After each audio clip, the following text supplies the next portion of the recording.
सूर्यमणी गायकवाड, महाराष्ट्र राज्य अंगणवाडी कर्मचारी संघाचा राज्याचा कार्याध्यक्ष। आजचा मोर्चा देशभर आज संप आहे, 25 कोटी लोक संपावर आहेत आणि या सगळ्या 36 जिल्ह्यामध्ये आंदोलन सुरू आहे। आम्ही महाराष्ट्र राज्य अंगणवाडी कर्मचारी संघाच्या वतीने आज इथं मोर्चा काढला। त्या मोर्चामध्ये आमची पहिली मागणी अशी आहे की केंद्र सरकारने जे कामगार कायदे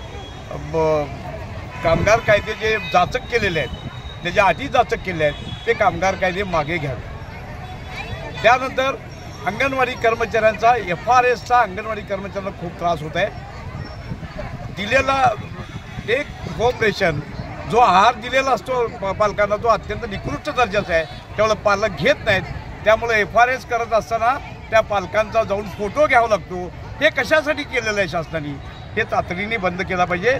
यामध्ये अनेक तांत्रिक अडचणी आहेत। सेविकांना संध्याकाळी 6-7, 7-7 वाजता पालकांच्या घरी जावं लागतं आणि ते फेस रीडिंग घेत असताना OTP द्यावा लागतो, OTP वेळेवर येत नाही।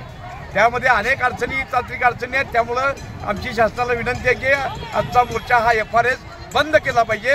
पूर्वीप्रमाणे त्यांच्या सह्या घेऊन त्यांना THR दिला पाहिजे आणि THR हा चांगल्या प्रतिसाद दिला पाहिजे, अशी आमची मागणी आहे। त्यानंतर गुजरात हायकोर्टाने निकाल दिला आहे, अंगणवाडी कर्मचाऱ्यांना शासकीय सेवेचा दर्जा द्या।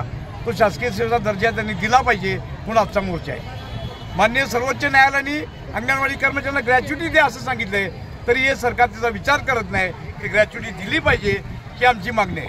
आणि अंगणवाडी सेविकांवर जे अन्याय होतो, FRSच्या बाबतीत जो अन्याय होतो, त्याचं मानधन कपात केलं जातं, ते कपात करू नये, ही आमची मागणी आहे। जर काय हे लवकरात लवकर FRS बंद झालं नाही तर देशभर, महाराष्ट्रभर आम्ही तीव्र आंदोलन करू, हेच सांगायला आम्ही आलो।